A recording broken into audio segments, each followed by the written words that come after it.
Hey everyone, welcome to the live stream. Although, little secret for you, I'm not actually live. This is pre-recorded, and I'm going to be in the chat the whole night, responding to all your chats as they come in live. So, a little different format tonight because this is something we had to pre-record because of just the time of day that the live stream was. But thank you so much for being here. Make sure that you say hi in the chat. Let me know where you're watching from, and of course, if you have questions, put them in there. Put a few question marks beforehand so that I can see that it is a question that I can answer or somebody else in the chat can answer it. And of course, as we talk tonight, I have a special guest who I'm going to bring on in a second. If you have opinions about all the different things we're going to talk about, make sure you put those in the chat as well so we can create a really great discussion like we always do anyway on the live stream. So a little different, but I'm excited to try this and I'm excited to talk to my guest tonight. So my guest tonight, I'm going to bring him on. His name is Bob Harper and he is from Texas. He'll tell you the name of his company, what he does, and then we will dive in to our conversation. Take it away, Bob.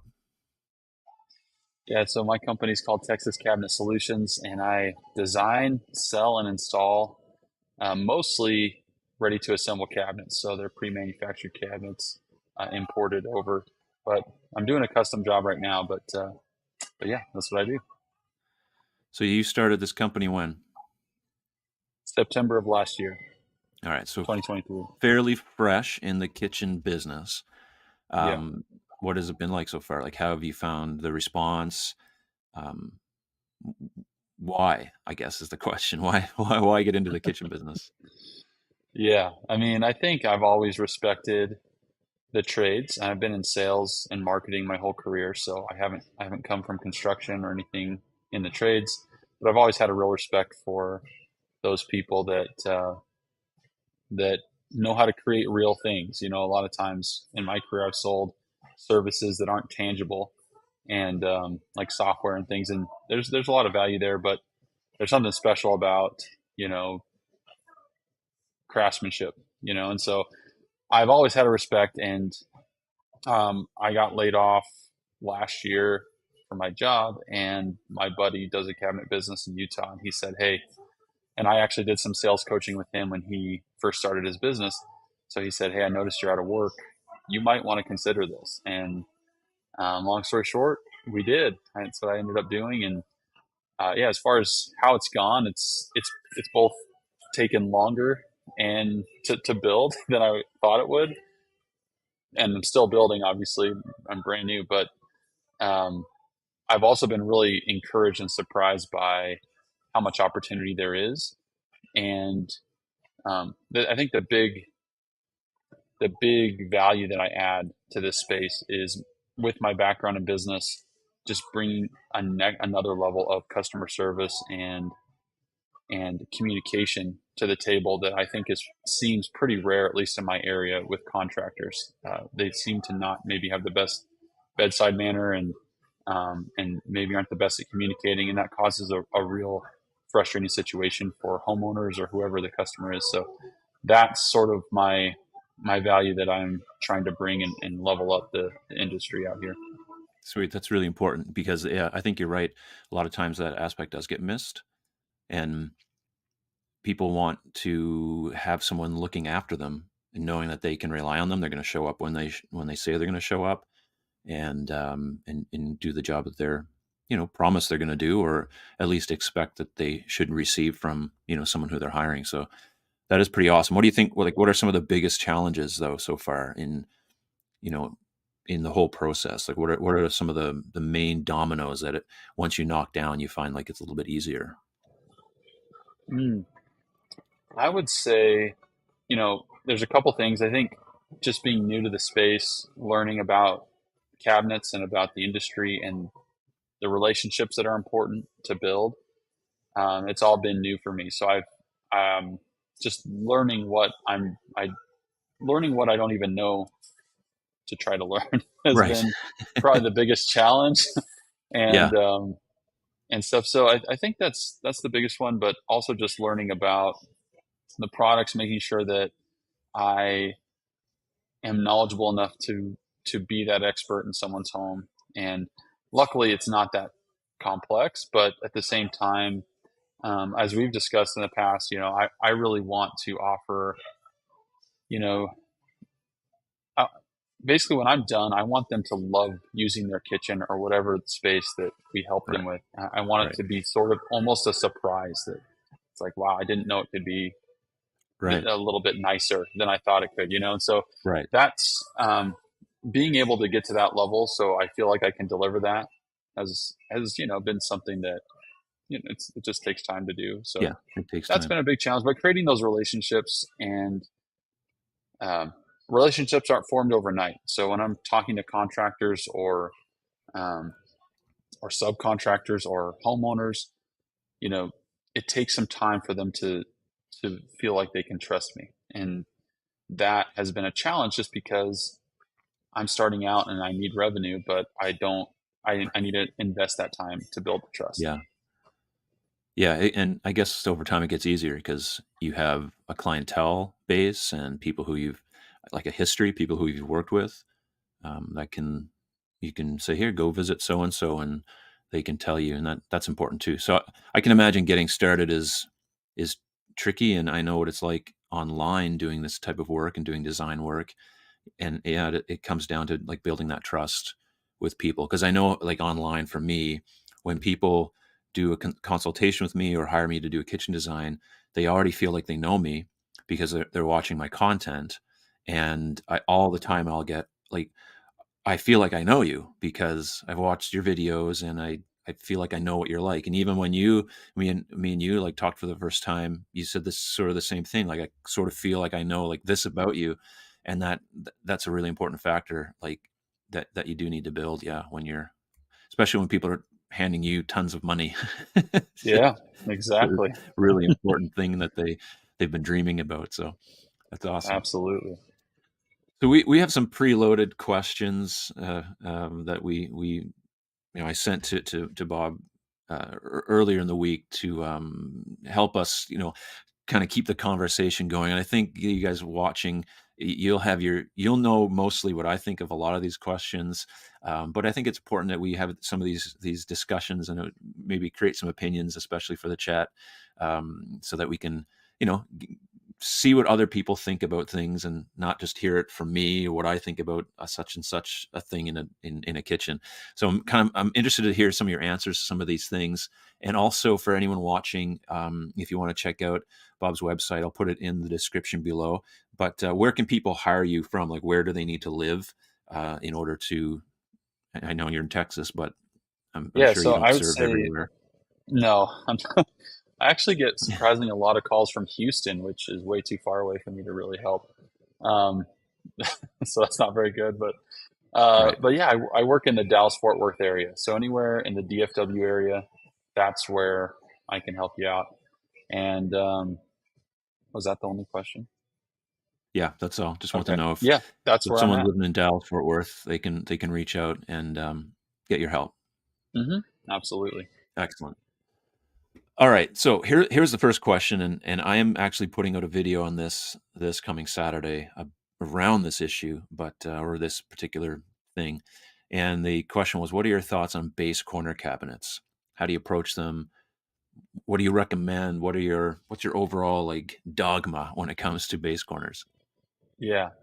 I mean, there's a couple ways you can answer that because, I would say, I think for me personally, if I was to redo my kitchen, I would probably want at least one Lazy Susan corner. If I only had one corner, then that would be probably what I would choose. Or what is that other one called? I've never actually installed one, but the one that looks like a bean almost when you pull it out and it comes way out. You know what I'm talking about? It's like a How, Lazy Susan, but it actually pulls out. I forget what it's so called, there's a like a magic does it fit in a something. lazy Susan cabinet?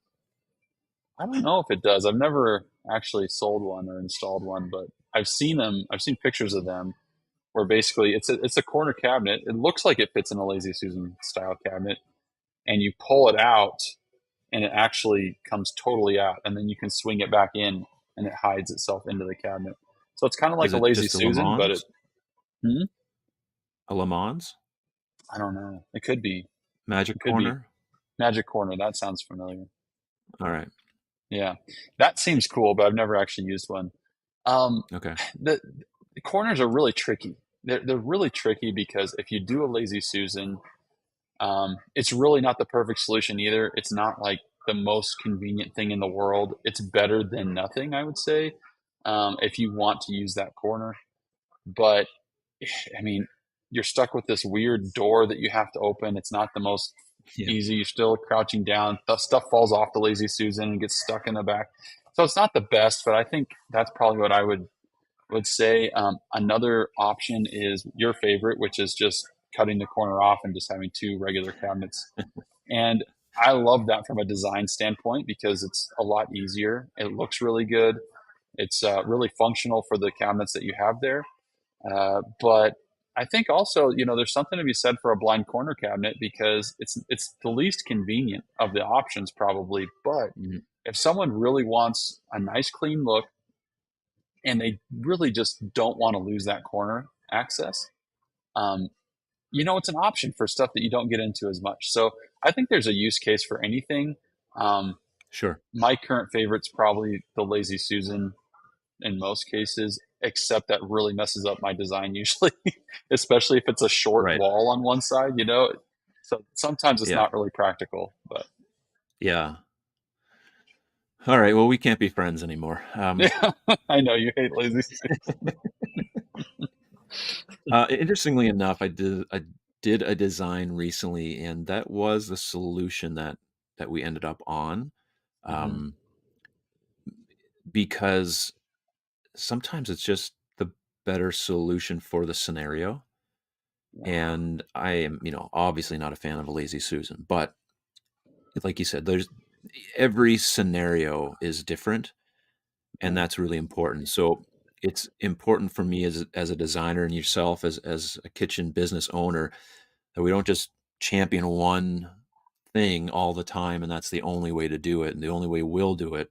I think it's important to go through all the different options that are available and make sure the client knows here's the pros and cons of each and what could work in this kitchen and are you comfortable with the pros and cons of these solutions, and then let them ultimately decide how they want to use the space.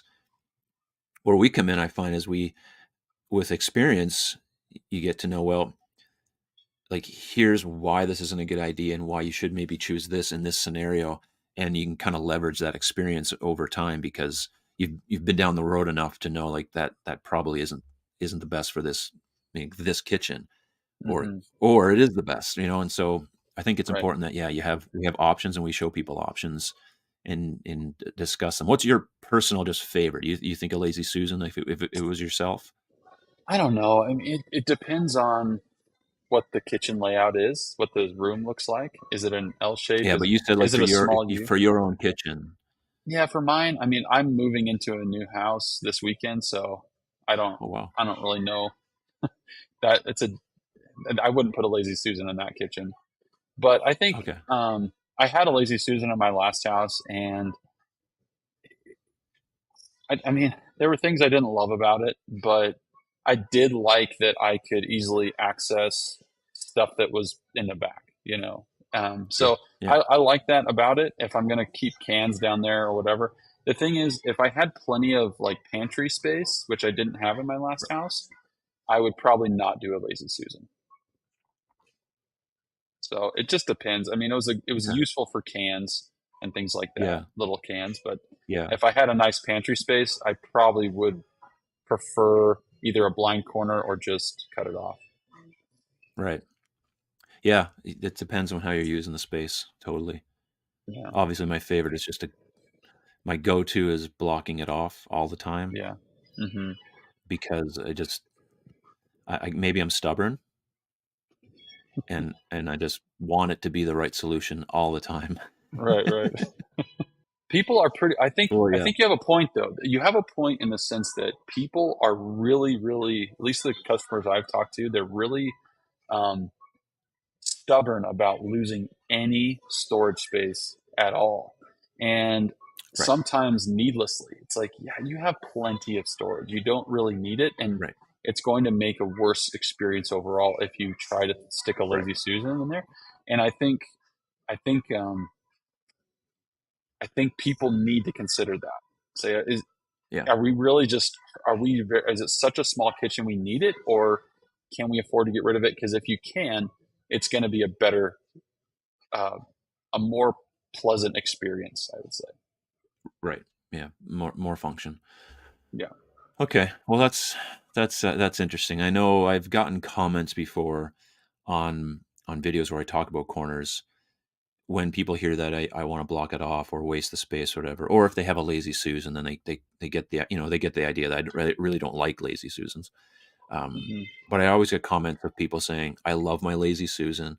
I wouldn't have anything but that in my kitchen." And it's Hmm. important to like recognize, okay, this works for some people, so that's fine. Yeah. Like they Yeah. can be My wrong. last That job, doesn't bother me.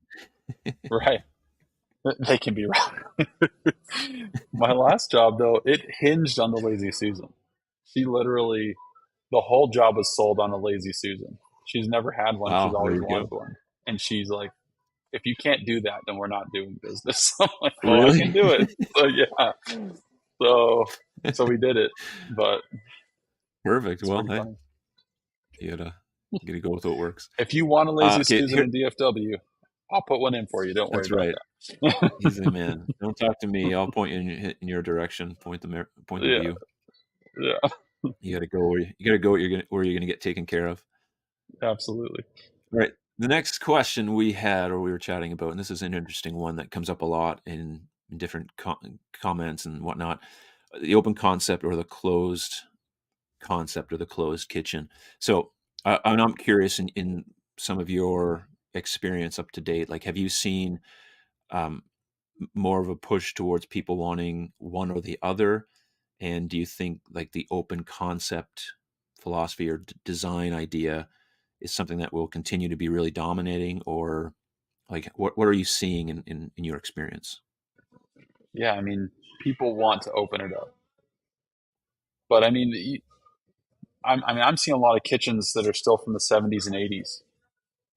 That they're now has Hmm. never been open, and they're now Right. it's been popular for so long, and they're dying for that open experience, or at least open it up a little more. So yeah, Yeah. I mean, a lot of removing upper cabinets on a peninsula. We're doing a lot of that. Right. Just removing the peninsula altogether sometimes. Yeah. So yes, I think open is here to stay for a while. At least as far as I know, everyone that I want, no one's trying to close it off. They're wanting to open it up. Right. Yeah. Yeah. I have to say that seems to be the trend for my clients is people who I've talked to, and even over the past number of years, that's been the scenario is one. I've been through a lot of those kitchens that had the peninsula with the hanging wall cabinets, Hmm. and that in those types of kitchens, it's like the kitchen and the dining room, and they're like these two separate little entities that people started Hmm. opening up, and that was open concept, and Right. now it's broadened into now walls are coming down, and we're just opening up to the whole space. So it's gotten to the point now where it's the whole room, the whole living area, and everything. But I do see that trend to just continuing to be very popular with people. Although I Hmm. have to say, like I get comments about having closed off, and I've done recently a kitchen consultation with someone, and they it was sort of like just semi closed, so they didn't take out all of the wall. It's sort of half closed, half open. So because they did want some privacy Hmm. within the kitchen, which I think is good too, right?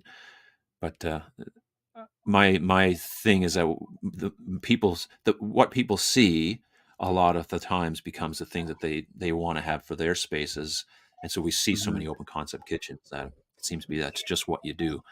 But again, like the corner cabinets, it has to be weighed out against everything else that you're dealing with in the space. Hmm. Yeah, I think to me, I like at least a little bit of. I don't want it like now we're like almost the whole floor is just one big room.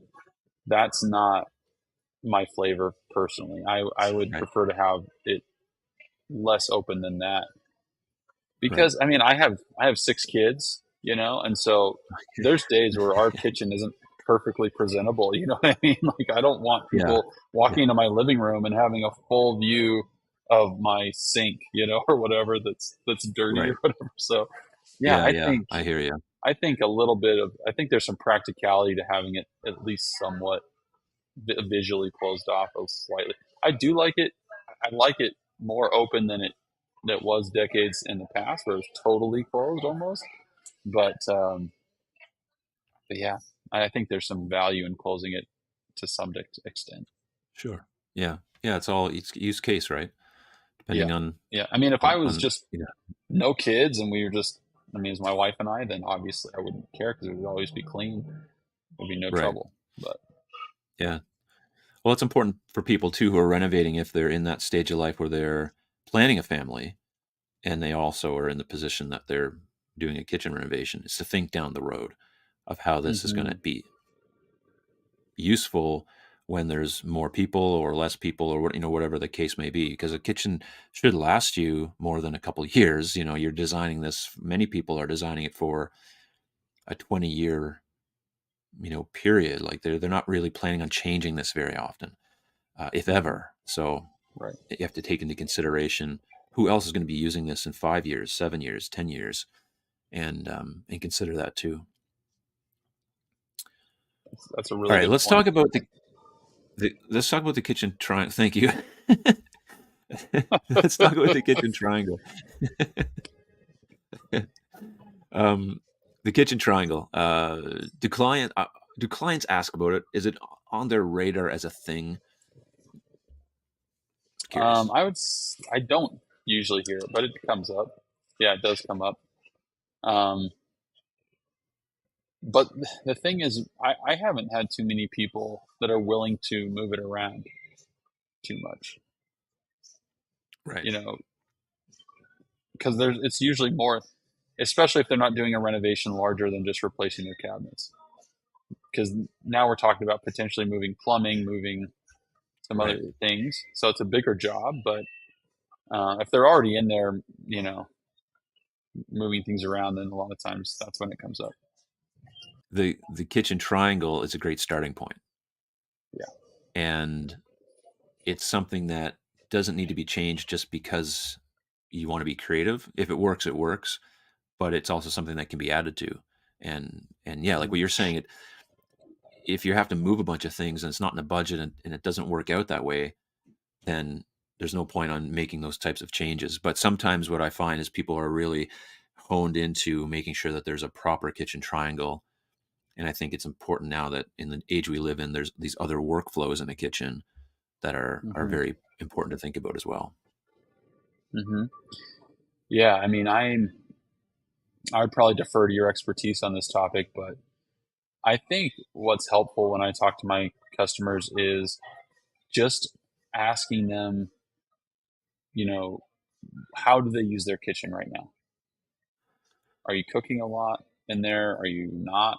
You know, are you going to have a secondary fridge freezer somewhere else as well? Mm, You know, where do you keep things? You know, what appliances do you regularly use?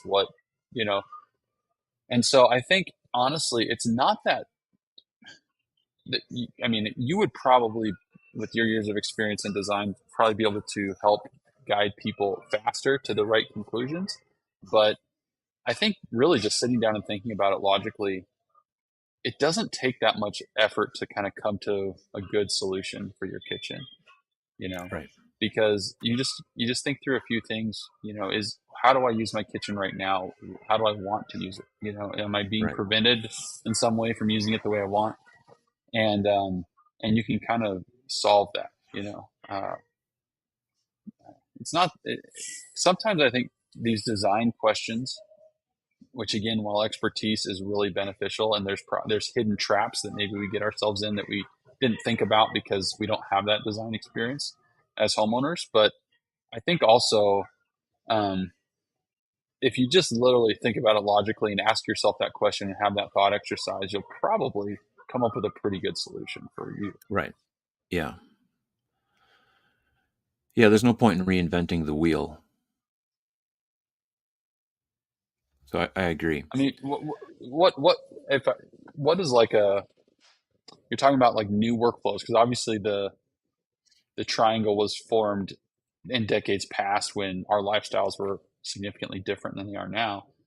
But Mhm. do you have one off the top of your head that you can think of as another possible um, workflow that maybe and I'm putting you on the spot here, but I'm just curious myself Sure. that the kitchen triangle doesn't really satisfy very well. Well, it's not that it doesn't satisfy, it's that I think there's just we have to add in some of these things, like, for instance, your dishwasher, your sink, and your garbage. So those are their own little workflow. Now the sink is, attached to the triangle, and it's part of that overall, like, design philosophy, for ergonomics and whatnot. But that particular thing is its own workflow. There's a relationship with your fridge and your microwave. You're usually using those two things in tandem, usually fridge to microwave. So that tends to be a workflow. Just prep space, your range, your sink. Like there's these. The kitchen has many things happening. Plus, Hmm. when the kitchen triangle was first, invented, I guess, or talked about, or came up with as an idea, you basically had a woman in a kitchen, and that was it. The kitchen didn't have Hmm. multiple users, where today's kitchens are much more used by more people in the family. Everyone in the family has Yeah. access to the kitchen and uses the kitchen and is in the kitchen all the time. And when I think of the triangle, and I've said this before, the refrigerator should be in a place where everybody in the home can use it, not just the person in the kitchen, but in a location where it's not interrupting the cook and the workflow of what's happening for that person who's using the kitchen in that capacity. Hmm. And sometimes we would bury a fridge inside of a kitchen when, if it was somewhere else, located somewhere else, still reasonable and still within the triangle, but more accessible for more people, it makes more sense for how that home operates, not just for how the one person in the kitchen from the 1940s Hmm. operated. And I think that's what we've forgotten, is that yes, the triangle still works, but the way we use the kitchen is definitely not the same. And Hmm. so that's why it's important not just to be blindly following the triangle, but just using it as a guide to say, okay, the kitchen is functional, but there's other things that I have. We have, wine coolers now, and we have secondary fridges and secondary sinks, and we have wall ovens and range tops. So there's and dishwashers, which they didn't have when the triangle was, thought of. So there's a lot Hmm. of stuff in the kitchen that the triangle just doesn't really cover. Um, so that's why I wondered, is it still something that clients and consumers are thinking of as is important? Um, or is it something that it's like, well, whatever, we need to design the kitchen for my family, which is important. Like the way I would design a kitchen for you with six kids might be different than if I design it for you and your wife and you didn't have six kids, Right. because the way you use that kitchen is important. And you say, I hate to cook and my wife loves to cook, or we both are in the kitchen all the time. So there's a lot that goes into those design decisions. Hmm. Yeah. And then you throw random appliances in there as well, air fryers and Right. mixers and all this stuff. Yeah. And I honestly think, I mean, there are solutions, there's mixer stands that can be hidden and all these different things, but I don't think for the average kitchen, we've really figured out, maybe you have, but most people, when I go in, and I don't necessarily have the answers either, I just, it's just on the counter somewhere and it reduces counter space and but they use it enough to where they don't really want to hide it and get it out. And obviously you've seen the people that just put outlets in their pantry or in like a pantry cabinet and they have their appliances in there. But I think for most Right. households they have not figured out a good flow for their countertop appliances. Would you agree with that? Yeah. Well, yeah, but I think the issue is we're trying to solve a problem that people don't think is a problem. You're going to use your kitchen the way that you habitually use it. You're going to fall into a habit, and you're also a creature of convenience, and you want to take the path of least resistance, Hmm. right? Yep. I want life in the kitchen to be easy. Hmm. Easy means I don't have to go get my toaster or my mixer or my whatever I use every single day out of some cabinet somewhere and go through some special routine to use it. I just want to use the thing where it's the Hmm. most convenient. And I think we're trying, sometimes designers can be like, well, we have to hide it. We have to do this. We have to do that. Maybe we just use it where it's located because that's convenient and that's Hmm. okay. Right. And Yeah, that's we true. don't need to feel bad about not having a spot for it, you know? Hmm. Yeah, that is true. That is Because true. for a long time, I'm trying to solve the same thing. Where do we put the small appliances? Hmm. Well, Put them where you where use them. they're used. Yeah. Yeah. And that's okay. Yeah. Yeah. Yeah. You That's a know, good point. because really when we talk about the counter space we're losing, I mean, I don't know. Like I don't know if we're really maybe in a super small kitchen and you're super limited on counter space, but for the most part, that counter space is reserved for that mixer. Hmm. Like that's where it goes, you know. Hmm. So I've been less hard on myself for not trying to figure some grand solution that solves all the small appliances because I think the solution is make it usable, and that's important. And seeing a kitchen with a coffee maker on the countertop, no one's like, "Oh my gosh, You're right. It's what are you yeah, doing you're with right. that there?" Hmm. That's true. Everyone's saying, "Oh yeah, I have that at home. Like that's what my kitchen looks like. It's normal." Yeah.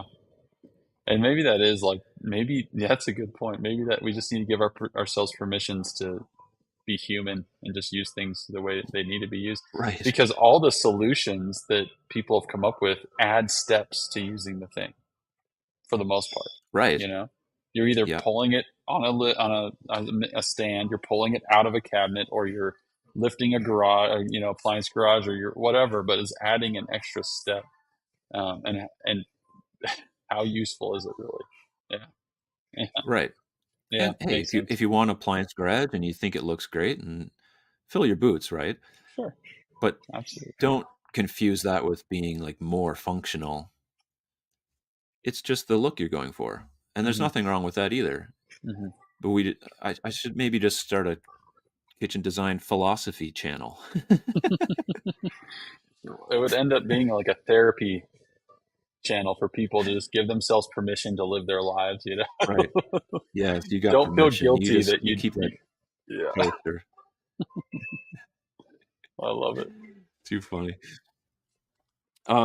This was something that came up on a live stream about ceiling fans, and I got totally blasted because I think ceiling fans are ridiculous. So, and I always get myself in trouble because I go on a limb and say something like that. But in a kitchen, I'm just not a fan. Of Mm, course, I live in the north, hmm. and the need for a kitchen fan or a ceiling fan is like it's really not that needed. So, what's your take on it? In the kitchen, not in the kitchen? What's your thought? Um, that's a. I don't think I would put one in a kitchen. I think I can see how they would be. I mean, I live in Texas, so and when you're in Texas, even with the AC on full blast, if you're cooking something in the oven for a few hours, it gets hot in there. So I can see the utility of it, but at the same time, um, I don't know that I'd put one in a kitchen. I because it's it doesn't fit the space very well. From if at least most of the fans that are around, you're going to have two dangling strings, right? So maybe if you had it Right. over an island or something, I guess that would be fine. But you don't necessarily want that in your kitchen. And then if you're we always print recipes out to cook, and so I have papers on the counter, and if then someone turns the Okay. fan on and now my recipe's blowing all over. So I don't know, and I don't really see them in You've ever heard of an iPad? I know. Well, the problem with iPads when you have kids is the screens don't last very long. Right, right. They got Bluey on there all the Yeah, time. and so we'll use our phones and stuff too, but like especially when my older kids like to bake and do weird things. They like experimenting in the kitchen. And I don't give them devices, so they have to print theirs. So there's Right. other reasons. I don't know. Are there other than that though? I'm trying to think of any really bad. It's I guess I'm against it mostly because I don't really see it too much. It's not a normal thing Right. for me. I would say in Texas at least, fans in the living areas and the bedrooms are like a must. But um, yeah, kitchen. I don't know. Yeah, I don't. It's not a normal thing for me, so I'm kind of like maybe biased. But I'm trying to think Yeah. of any. Why don't you like them in kitchens? Just aesthetically, or I just think they look ugly. they do. They kind of do. When you think of a pretty kitchen, yeah, You it's like know, I mean, I don't know. now listen, you're talking to a guy here who gets roasted all the time because I have a barn door in my living room. So I'm the last person anyone should take design aesthetic advice from. I'm not an interior designer. In fact, my last video I did on trends, of course, so you can see the door in my background when I'm up, in my living room. And they're like, really? Like a guy with a barn door is talking about trends and kitchens? And I'm just replying like, listen, you should never listen to me when it comes to interior design Yeah, advice. Like, yeah, I am not your go-to. I happen to like my barn door, and some people happen to like their ceiling fans. right. So, that's just the world we live in, and that's okay. But other than that very subjective reason, um, I guess I just see them as really dusty, like dust collectors, and just I don't know, maybe if they're just not used enough, they just gather dust, No, and they they just even if they're used, they do. Yeah, yeah, yeah, I'm not sure, but yeah. And you dust that in your I know many kitchen, and people it gets all over watching. your Yeah, counters and stuff. I mean, you guess you clean it from there too. so But yeah, I'm so with you. I think. there'll be lots of chatter about that. I've already been down this road already with the ceiling fan people. All right, this is a topic that I get on about all the time, and of course, everyone knows my affinity towards this. I'm wondering what you think about white kitchens, and particularly, are they boring? Are they sterile? How do you approach it when a client says, "Hey, I want an all white kitchen"? Are you like, "Oh no"? What are your go tos? Are you talking flooring, walls, everything, counters, Normally, like everything? cabinetry, all white cabinets, maybe whiter, whitish countertop. Um, Yeah, it doesn't have to be white walls, but generally, cabinetry. The thing is that people say they look like a hospital or they look sterile, they look boring. What's Hmm. what's your take on that? I don't know. It doesn't bother me. It doesn't bother me at all. I think if they want that, let them know you're going to be wanting to clean it more often, probably. But but it doesn't bother me. I think it looks nice, and it's one of those things too where if you're thinking about decades in the future, I don't think it's going to get too out of style. I do get it looks Right. sterile and all that, but especially if you ask investors, they're probably going to be good with an all white kitchen because it's going to sell easier. It's not as Mm, polarizing. So at least I think. sure. Um, I mean, that's usually with some type of stone though that has some color in it. Breaks it up a little bit. I do like the contrasting colors too. If you have a contrasting island or maybe just base cabinets that are different from the uppers. Um, Hmm. or even if you just have a really warm floor or wall color or something like that, maybe that I don't think it looks crazy sterile or hospital like in that scenario. So I don't know. I think I'm kind of for it. I think it's a evergreen style, and maybe I'm wrong if you're asking this question. Maybe a lot of people don't like it, but I don't know. Well, I think it's it just one of lasts. those things people either love or they hate, Hmm. which is like a lot of stuff when it comes to a kitchen. Hmm. And but that is the comment, the predominating comment is it looks sterile, it looks boring, and it looks like a hospital. So I mean, but to me, it's like I've been to a hospital and it doesn't look anything like this no, at all. But I get what yeah, they're saying. I I do too, totally but get it, and it can be boring. It's important that you bring life into your kitchen with some things, and I'm totally for two tone or different colors. Like I love all that stuff too. I just do like a white kitchen. yeah, I like it. I think it looks really clean, which I want my kitchen to kind of feel clean, you know? Right. So I like that. If you say sterile, it's like, well, that's kind of what I want. I want a sterile kitchen, you Yeah, know? that's right. I'm going for sterile. Yeah, I got 6 kids. I gotta get this thing sterile. exactly. So That's yeah, hilarious. but yeah, I like it. I think I mean, if you're looking at possibly wanting to sell it someday, I think it's going to sell easier. Right. And you always run a risk when you start getting really, which is not bad, you know, if you want to get really, really put your personality into your kitchen, I'm all for that too. But you're just going to run the risk that if you ever move and you want to sell it or rent it or whatever, that's not going to appeal to whoever is going to buy it. So maybe it's not the biggest deal in the world, but you know, that's something to think about if you know you're going to move in a few years or something. Yeah, 100%.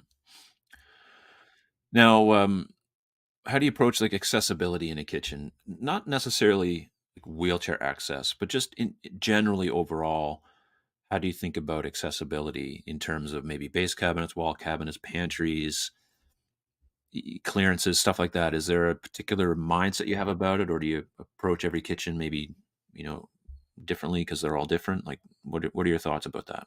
I think some like pretty universal advice is drawer based cabinets. I think put as many drawer based cabinets as you can. Um, and you may have some two drawers, some three, just depending on what you want to store in there, but it makes life infinitely better. And I would prefer a drawer base over a standard cabinet with rollouts personally, or slide outs. I think it's just, why put the extra step? I mean, if you really like the look of a standard base cabinet, go for it. But it's more Right. expensive overall, and the drawer base is more functional. So I love drawer bases. I think if that's the one thing you're going to change about your kitchen, do it. You know, that will make your life a lot better. And other, I mean, if you're talking about accessories, I'm curious about pull downs for upper cabinets. I've never actually used one or seen it. Yeah, I've installed it, but it seems like a cool idea. Another, I think if you're willing, if you either don't have a pantry built into your house, or you're willing to get rid of your pantry, um, I think pantry cabinets with rollouts on the bottom are much Hmm. more functional than a pantry. And you're going to get more utility out of that space than you will in a pantry as well. So I Sure. I Yeah. think my two big things are pantry cabinets instead of pantries, and drawer bases. So Yeah. those would be my two biggest. If I'm just going to say, hey, this is Sure. pretty universal. As far as other things, I mean, there's tons of Reva shelf accessories that you could try to play with, and they may be great for some situations. I don't have a lot of experience with them, but Hmm. some of them look really interesting, like pull downs. I think that's a really interesting idea. Um, Yeah. I don't know. I'm attracted to the pull down unit. Yeah. I definitely want one Hmm. so that I can talk about it and say, what I really think about it, because it looks like it could be a really great solution for a lot of things. Hmm. Um, especially, wall cabinets are just hard to access generally. But yeah, I totally agree with you. Drawer base is definitely the way to go. I would say that would be something I would do for most kitchens as well, as many drawer banks as possible. And unless there's some specific use for a cabinet that, demands otherwise. But Yeah. when in doubt, drawer bank for sure. Exactly. Yes. Yeah. What do you think is more important, Yes. function or Yes. the aesthetics? Function. Okay. 100% for me.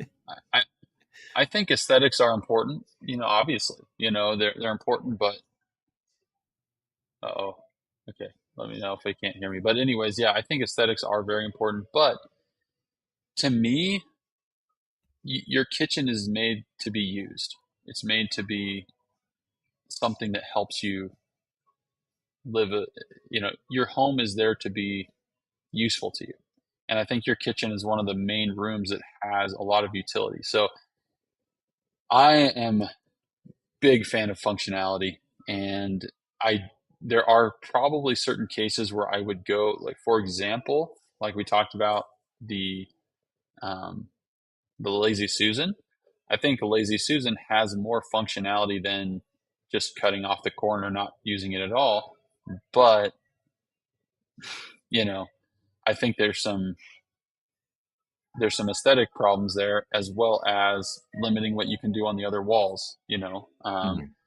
And so I guess you could say there's a functionality problem with Lazy Susans as well. There's some advantage to not having one from a functionality, but even aesthetically, it looks better, and that might be enough to not use it. But I Right. mean, to me, if I prefer the look of a traditional, like a standard base cabinet with a drawer and a door, I'm still going to go with a drawer base because it's so much better Right. functionally. So, anyways, I would say function for sure, and I Yeah. don't think it's really I all that I close. yeah, I agree. I think function first. Um, but I do like to pair that with symmetry and it can still be functional. Like I think it can still look good Hmm. and be functional, but if it's not functional, then you're just getting something that, it's less usable, and that's really important. So, it's kind of balancing those things. And I think the aesthetics can come in with the colors and all those other types of things. So I think you can have the best of both worlds. Um, but some decisions I would choose over, like I would choose function first, like you're saying, as opposed to if whether or not it looks or doesn't look a particular way. Hmm. There's obviously a balance too, like you're saying. I mean, there are times Mhm. where it's, you know, I wonder, that'd be a curious thing if there's a designer that could come up with like like totally functional but looks horrible, or doesn't care at all about aesthetics. Like, what would that look like? Would it even I be could do that. cabinets? Would it be something else? Yeah, like I'm just curious, what could that possibly look like? But yeah, there's obviously a balance for sure. Yeah, But I could do that. I just make it an all white kitchen. every Throw time, aesthetics out of the window. Yeah, it'd be horribly. It would look horrible, but function well. Um, functional. what's your personal countertop material? Your personal favorite? This is where I'm probably, um, I mean, just don't necessarily take my opinion because I'm not a counter guy. But I think quartz is really nice. I think it's a pretty low maintenance stone. I like that a lot. So if I wanted something that looked really appealing, I'd probably, like, if I wanted stone, I'd go quartz. But I gotta be honest, it's almost like I feel guilty admitting this. I'm ashamed to say it, but I kind of like laminate counters. Like they're cheap, they're durable. I don't know. I guess I'm weird that way, I guess, but I like laminate. That's probably, if I had to really say my favorite, I'd say laminate. But my wife would not Wow. like that. I love laminate, so I You can't. do? Oh yeah, I have laminate. I mean, You I do? have laminate. I mean, partly because let's be honest, I couldn't afford anything else at the time, Hmm. and but also because it looks really great. There's tons of Yeah. options. Yeah. If you take care of it, it'll last a long time. And yes, it has its issues and its problems, but so do other surfaces. And I Yep. can easily change it later on and not break the bank. Bingo. So I am very pro laminate, especially for someone who's on the internet as you know, um, a so-called expert, Right, right, right? Like just because you're on the internet doesn't make you an expert. right. So once I start saying that I like laminate, people are like, oh, no, can't listen to this guy. Yeah, yeah, exactly. Um, but yeah, I do like laminate. I'm not a fan of quartz. Everyone knows this who's watching, but that's What do you not that like is about what it is. quartz? I'm not a super fan of the fact that you have to pay that much money for something that I can burn so easily. Hmm. Yes, you can burn laminate, but I'm also not paying that kind of money for it, and I know I can Right. burn it easily, and I'm already aware of that. Problem with Hmm. quartz is that people do think that it's more heat resistant than it is, Mm. and for the price that you're paying, once you once you scorch that resin, like, you just that's it. I mean, yes, there's Yeah. some there's an argument maybe you can repair it, but I just don't like that portion of it. Plus there's a big stink right now about it's being banned in certain places. Australia's banning it, so you're not almost, I think starting July, you can't even buy it anymore, uh, Why? in Australia, due to Is it health issues with workers, um, like people that were are getting manufacturing quartz? yeah, the manufacturing. So once it's Mm. installed, it's safe, but there's some issues with surrounding safety and people contracting silicosis and dying, um, Sheesh. to the degree that they've banned it. Of course, there's more to the story than anyone really knows, and you don't know all the things that are going on. Um, Hmm. and there's other surfaces that are dangerous to work with as well. Every surface is dangerous. I think we start cutting it. Laminate's no different. Um, so yeah, so Australia's banned it. And I actually just had a client yesterday in Australia, and it's a rush to get they're trying to get quartz countertop for their renovation because after July, that's it. They won't be able to buy it. So, Wow. um, and I know in California they launched kind of an emergency protocol response to help workers there, but there's no like in California, they're not like investigating it or trying to ban it or anything like that. It's Mm. just maybe more aware of the dangers involved in using it. Plus, um, you don't know from plant to plant how seriously are they taking protocols, stuff like that. If you're working with it and you're being safe and you're doing everything, is it safe? Is it not safe? So those are the things that we're really not sure about. If you're talking about quartz, that's one of the things that people are it's going to be more and more in people's minds, Hmm. as time goes on. But yeah, I just don't like the fact that it can just burn. It just burns so easily for the price you're Yeah, paying. But I yeah, get that. otherwise it's great surface. It's durable, and scratch Yeah. resistant, and easy to maintain. Never have to do anything with it, and it comes in such a variety of colors and Hmm. options. But yeah, Yeah. my go-to I I like think the is way it looks. But porcelain. I don't know. I still think, I mean, there is something cool about any stone countertop, right? You touch it, it's like cold. It feels fancy. It looks nice. Hmm. But I don't know. I think there's something to be said for just the practicality of laminate.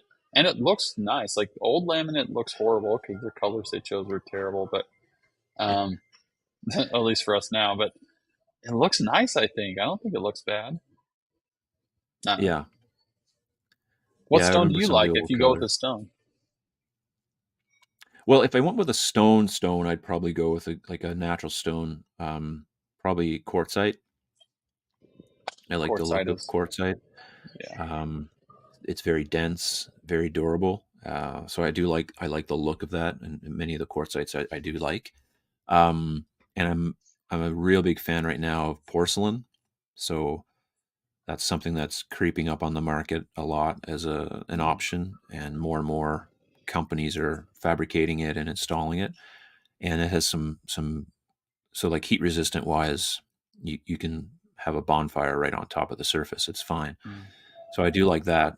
Of course, it's a little bit more brittle than a regular natural stone or even a quartz manufactured stone. So there's always like these pros and cons to everything. You have to weigh out how you use the space. And for many people, quartz is the answer. It checks off, a lot of the boxes. And there's so much of it on the market.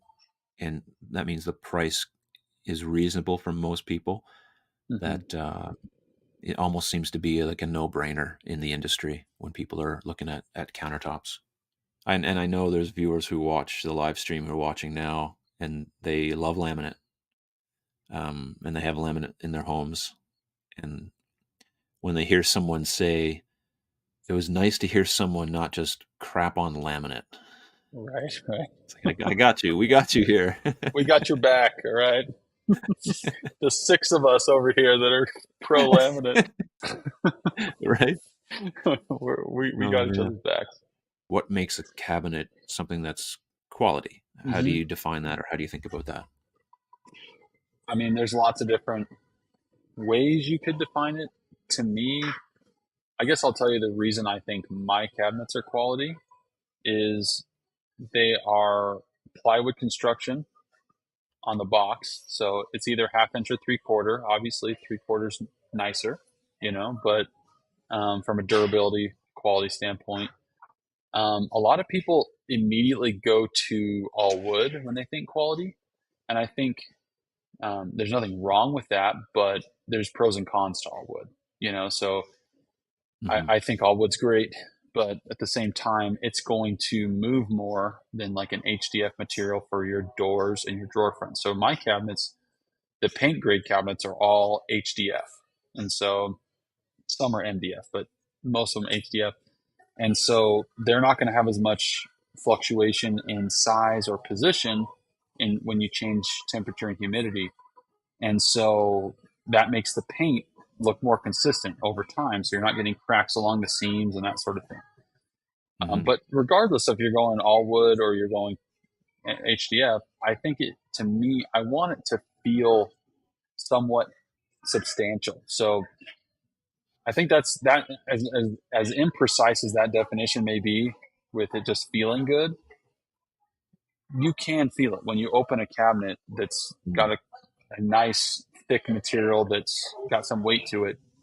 Um, that is going to just give you a better experience every time you're opening and shutting. It's going to give you more durability.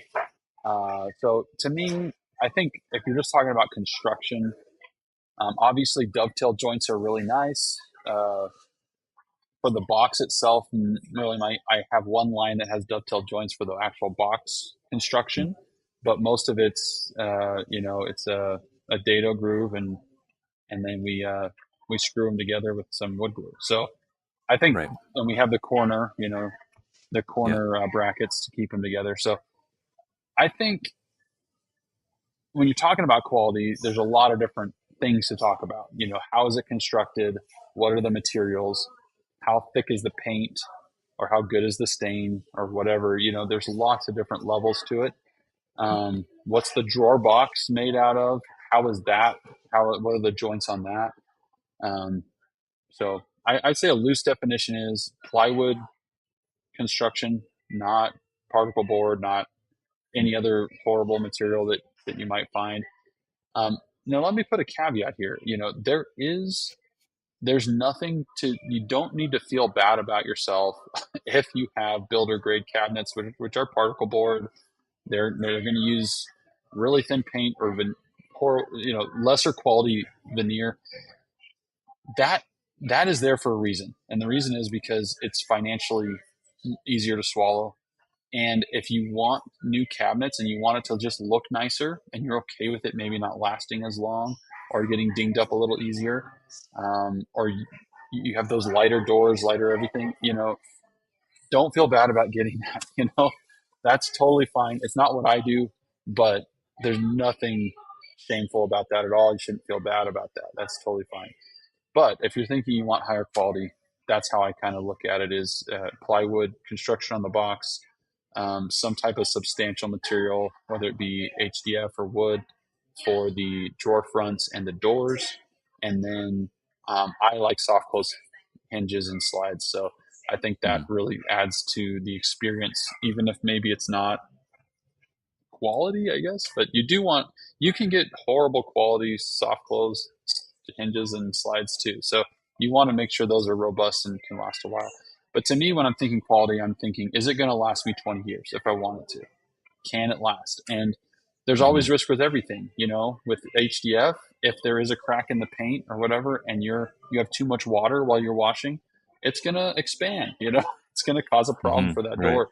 So there's always pros and cons to everything. Um, but I think as a general rule, that's how I look at it. What about you? Yeah. For me, quality is really it comes down to the hinge and drawer system. Quality is really important to me Yeah. because those are the working parts of a kitchen that you're opening and closing and using. Hmm. And if they're not good quality, then you're going to run into trouble. Then after that, I would say, um, if you're using a particle board cabinet, that it's at least 5/8 or 3/4 inch thickness. Hmm. Structurally, the the tensile strength, the vertical like shear strength of a cabinet grade particle board sheet is greater than a sheet of plywood. So in terms of structurally sound, it's very strong. Now, it's susceptible to water damage way easier. Hmm. Um, there's all kinds of other problems with it. So I would prefer a plywood box as well. And, 1/2 inch, no less than that, obviously. 3/4, again, better. I do like a solid door, like you're saying. I want something substantial too. I think that if you want like a shaker look, you should go with something that has a reversed raised panel, or at least a one-piece door that is maybe an HDF that's painted or thermoplastic or polyester wrapped. Um, Ultimately, I believe that a solid wood door is going to hold a hinge better in the Yep. long run than HDF. Um, but especially in my climate where there's a lot of humidity, you got to be careful with wood because it will expand and contract and ruin your paint finish and all kinds of things. Hmm. Where MDF, HDF doesn't respond to moisture and humidity in the same way. So again, I think like just as a general statement, like you're saying, plywood's probably the best overall. Yeah, having a good quality paint finish or varnish is Hmm. important. Having good, like just having better quality accessories and stuff. It's all going to make it so that you have a much a kitchen rather that lasts longer in wear and tear. But Hmm. again, if you have something that is less expensive, at the end of the day, make it functional. Don't abuse it, and I think you'll be fine. Hmm. For you got to realize you're going to get what you pay for most times. Yeah. And you Yeah. can abuse anything. So, Hmm. I agree. but there can be a stir with quality because people think that something has to be custom to be quality, Right. when that's not the case. It can be ready to assemble and be really good quality. Um, And you can so yeah, hire a custom shop to make low quality, use low quality materials to make, too. yeah, So, yeah. um, yeah, don't, it's easy to put blanket labels on things, but yeah, you got to go a little deeper. I did a renovation. I have some videos of it where I'm dismantling a kitchen from a house that I had bought, Hmm. and the house was built in the 1950s, and it was the original kitchen that I was tearing out. Man, I was beating that thing with a sledgehammer, and it took some time. And I'm thinking, if I take a sledgehammer to my kitchen, Yeah. it's one swing and it is finished. Like there's just no chance it's going to stand up to that sledgehammer. And Yeah. you can watch it on my channel, man. I'm beating this thing. Like it was just solid wood everywhere, ridiculous. Hmm. And I thought this thing lasted since the 1950s, and I'm still beating it off the wall with a sledgehammer with little to no success for like a half an hour. And That's they don't make them amazing. like that anymore. No, You know. no, no. There is something to that. And I think our culture's kind of gone the way of, um, disposable. We like to replace things, Sure. we just throw things away if they're broken. And back then they made it to be repairable, and to make it to last. So that's Oh a yeah. fun, that's a fun ideal that I kind of wish was more prevalent, but yeah, that's not the No. case anymore. Yeah. Yeah. It's not the case. Everything's modular. Yes, modular, Yeah, exactly. And yeah, it's all about, which that's the world I play in too with my cabinets. They're all sure. pre-manufactured for the most part. Yeah, And, I want it to be able to last a long time and that sort of thing. But yeah, you take a sledgehammer to it, it will come off the wall for sure. yeah, yeah. It's coming down. It's coming down. Awesome, man. This has been great. Do you have any questions? Do you have any questions you want to stump me with? Mm. Oh, I should have thought of some. I definitely have thought. It's funny. I have on purpose, which maybe this is not good to say to you, but I've on purpose I've been not watching your videos anymore. Not anymore. I still do, but the reason is, it's not to cast any shade at you or anything, but I am starting to create my own content, and I found myself wanting to plagiarize every single thing I saw you do. And I'm like, Right, if I watch this guy too much, I'm just going to rip off his ideas. So right, right, I right. need to come up with my own stuff. But I guess one of the things that, you know, I've talked when we spoke previously, I've been struggling with is finding someone to do my design for me. Right. And so I'm just curious. And I did, as we discussed, I found a couple good options that I'm satisfied with. But um, I'm just curious from a homeowner's perspective, do you recommend that they get a design before hiring a contractor? Because I've noticed that designers seem like you work with homeowners directly without obviously being a contractor. No one I've worked with has ever really had their own designs except for one new construction build that obviously had all the plans already. But um, what are the advantages, disadvantages of using a contractor for your design versus hiring a designer ahead of time? A contractor can help you navigate some of the structural issues that you don't know the answers to that will be very important when you're designing a kitchen. If you don't, unless you're just replacing it as is and you're not making any real changes, if there's anything structural that has to happen, then the designer is less qualified to speak into those things than a contractor who has experience with that. So that can be the benefit of having a contractor in your corner and going through a contractor. Um, but on the other side of that, like a lot of the times it's unnecessary for a contractor to recommend any of those things because the kitchen doesn't require anything substantial like that. Where I think it's important that you work with a designer that can give you the options that will work for your space without the risk of you just feeling like they're just trying to sell you a kitchen or a product. Mm-hmm. That's the complaint I get from people when they come to me is that here's the design I got. This just happened recently. Here's the design I was given.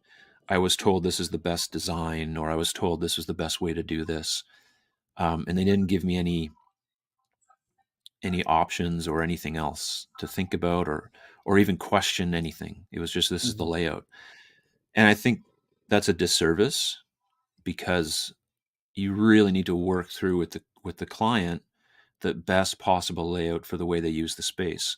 Now, a contractor could do that, a designer could do that. So I don't know if it's one or the other necessarily is is better or worse, but I do know that if the client and a designer work through all the different scenarios and they have a layout that really works for their space and they're pleased with, then going forward will be a lot easier for the client because they've already worked out all those kinks Mm-hmm. so here's the design I want to go with, and then the contractor can just make it like possible, or install it or do whatever it is they want to do.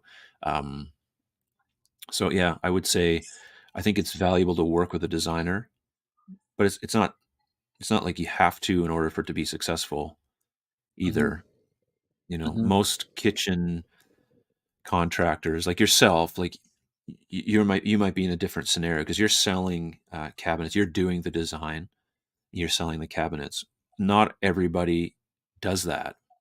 Most contractors will go to, say, Home Depot, and then they just use Home Depot's designer and Home Depot's installers, and like Home Depot's doing the kitchen, and I'm just the contractor who's making the phone calls or lining things up, almost like just like a general.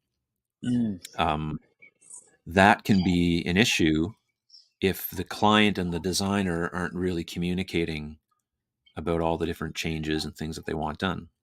right. Or the client doesn't have the option to go and shop around and get other places to also do a design and get other prices and stuff like that.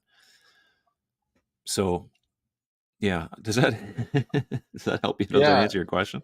yeah, for sure. I think that's those are the right things to think about. I'm just curious because if I had a customer who said, "Hey, here's my design that I got designed, by a designer," and I look at that, and on the one hand is like, sweet, like you already know what you want, that's fantastic. But on the other hand, it's assuming the design is of good quality and it's what they really want. I might I'm not a custom shop, you know, so I might not be able to do exactly what they have laid out. I could try to get close, but I'm going to have to redesign it Mm. using what I have available. So that would be, I think, helpful and also, Yeah. a challenge as well. Well, I think And then the conversation with the client and the designer, like for me, for example, if I'm designing a kitchen, I usually want to know, are you going custom or is this going to be an RTA? Are you going with IKEA? Like, what are you planning on using? Because mhm, I'm not going to design you something that is highly customized with the knowledge that you're going to go with a stock sized cabinet program or somewhere that's not custom. So if you're mhm, going to purchase, hey, I'm probably going to buy something that's RTA, or I'm going to use, you know, um, standard sizes, then I'll design something that's standard sizes that you can buy everywhere. mhm, Everybody has a 24-inch cabinet. Everyone has a 36-inch right, sink base and a 36-inch corner base and, an 18-inch door bank. Everybody has those. So mm, I can design it that way that then they can shop around. So if you got that design, you're like, oh, sweet, I can actually just here's everything. I have all I these can things. plug it right. You Hmm. just plug it right in. If I Hmm. know the client wants something ultra specific and custom and they're going somewhere, that they're going to get something custom, well, then that's a different scenario. Hmm. However, a lot of the times, most of those things can be done with stock sizes. Like Right, custom's not really that custom unless you're getting into, I want a 25 1/4 inch wide cabinet.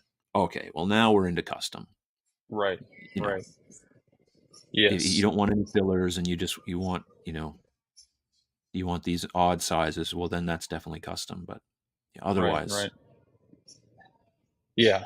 That I think that's the main benefit of custom is you can make any size and you can really just have it totally designed around your space. mhm, But most kitchens have a really easy layout to work with yeah, RTA stock cabinets. 100%. So, I've yeah. I've designed kitchens for 20 years, and I can honestly probably count on one hand the times I've ordered a 25 1/2 wide Right. cabinet. And Hmm. and we did exclusively custom kitchens that you could easily Wow. have done with a stock lineup, maybe except for a 37-inch fridge cabinet, Mm. most. But even now, a lot of stock lines have some different sizes as well, um, Hmm. to Sometimes they just have the accommodate. fridge panels that you kind of make Right. your own cabinet out of. So you can kind of do it Yeah. any size. So Um, even so, I think as long as the designer knows the intention of the client mhm, of what they're going to be purchasing, I don't think it's a big issue. mhm. Um, Another question for you is, in your experience, maybe what are homeowners when they want to, get new cabinets in any space? What are some, or maybe we just focus on kitchen. That seems to be the typical one.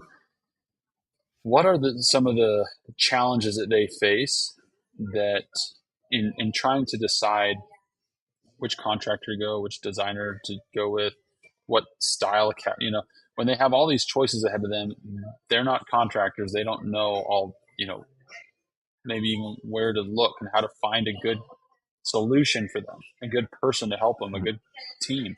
What are some maybe tips you have for them to overcome that uncertainty and maybe find a good crew to help them design, install cabinets? Yeah, I think it's challenging. It is challenging. There's no simple solution other than you're going to have to do a little bit of digging and find out.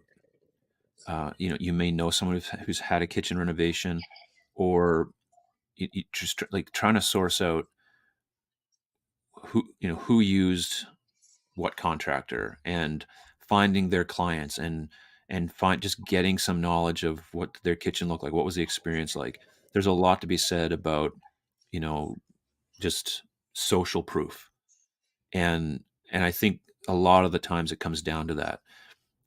You can go to your local home hardware, Lowe's, Home Depot, or whatever, and find out like who do they use to install their kitchens. Who are they using? Mm-hmm. Um, it shouldn't be a secret. They're not going to keep it from you. Like, Right. they're going to tell you who it is, and then you just got to do a little digging, find out what the quality was like.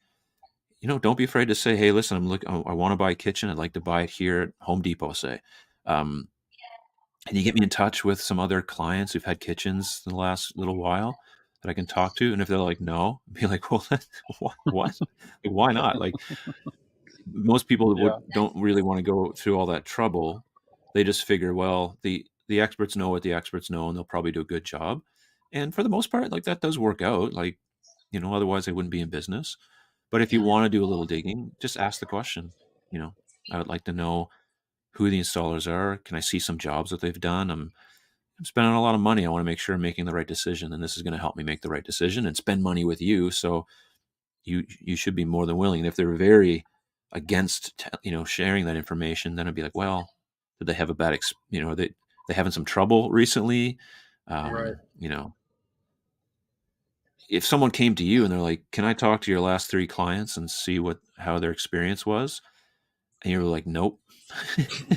Like, well, buddy, like, that's not good, man. You're telling me Okay. more than you're not saying. So Yeah. yeah, Yeah. that's I No, think the only absolutely. real solution is just social proof.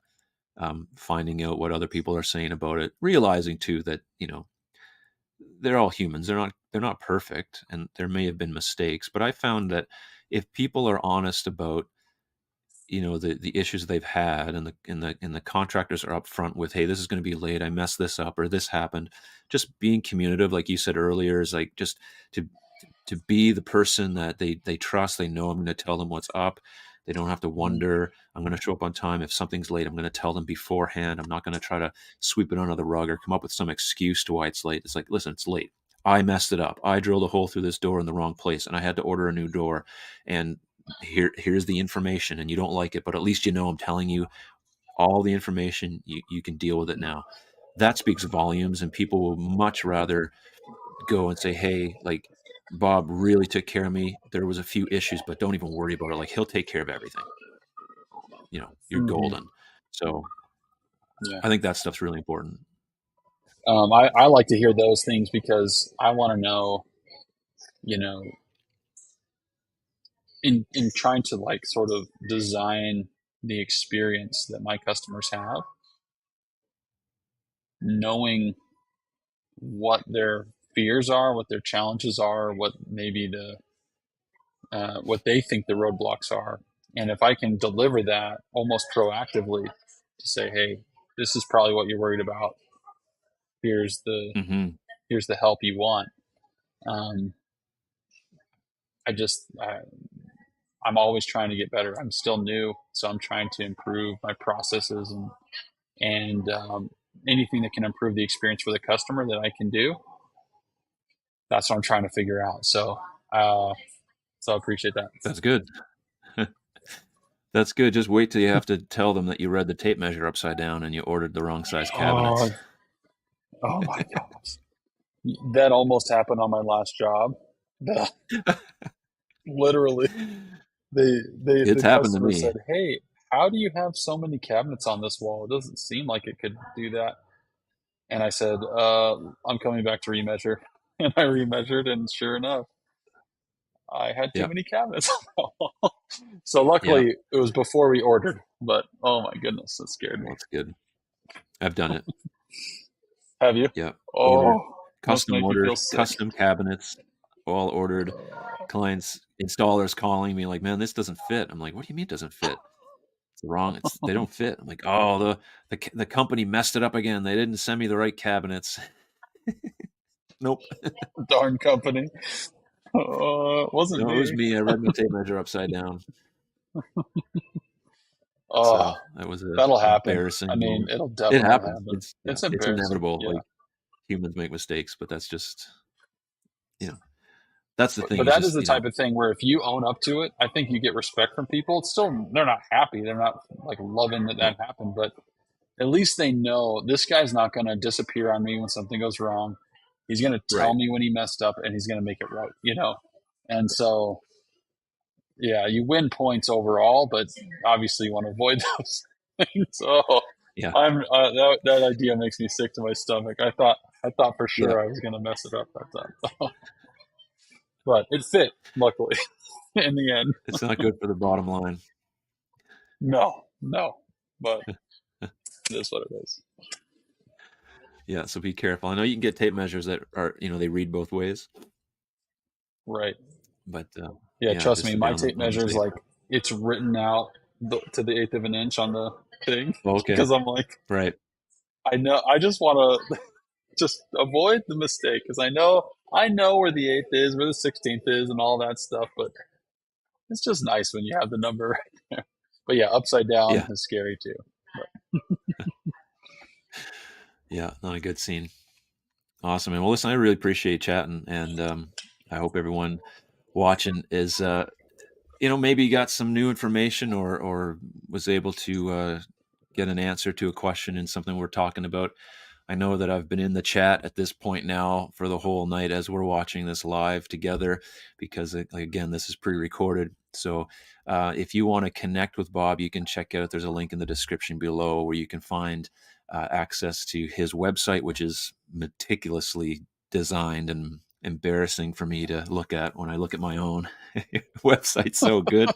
If you do kitchens Don't prop as it up well as you do so your much. website, all set, Yeah. you're set. Um, so there's a link to that for anyone who's interested. If you're in the area and you want to hook up with Bob to do a kitchen design and kitchen install, just please do so. This is not sponsored or anything like that. I don't get any kickbacks. So, but I know he would appreciate your business, and like you said, I think you can tell by listening to him that he'll take care of you. So, do check that out. Now, you mentioned, and then we kind of let this go, but you were creating some content. So, just tell me a little bit about that. Hey, why don't we do this? Well, I'll end the live stream here, everybody. I'm going to keep talking to Bob about this content business that now I have a competitor I got to watch out for. So we're going to chat about that in a second. So everyone watching, listen, God bless. Have a great rest of your week. This Saturday, my video, of course, is just talking about all the different ways to consider in installing a corner cabinet in your kitchen and the type of corner you should install and why you should install it and some of the things you should be thinking about. We do cover lazy Susans in there as well, and I don't hate on them. I'm going to be honest in this one. I'm not just giving my opinion about blocking off a corner. So it's going to be really valuable, I think, just for anyone who's thinking about the corner because it can be a real tricky situation. So everyone, have a great week. Bob, thanks so much.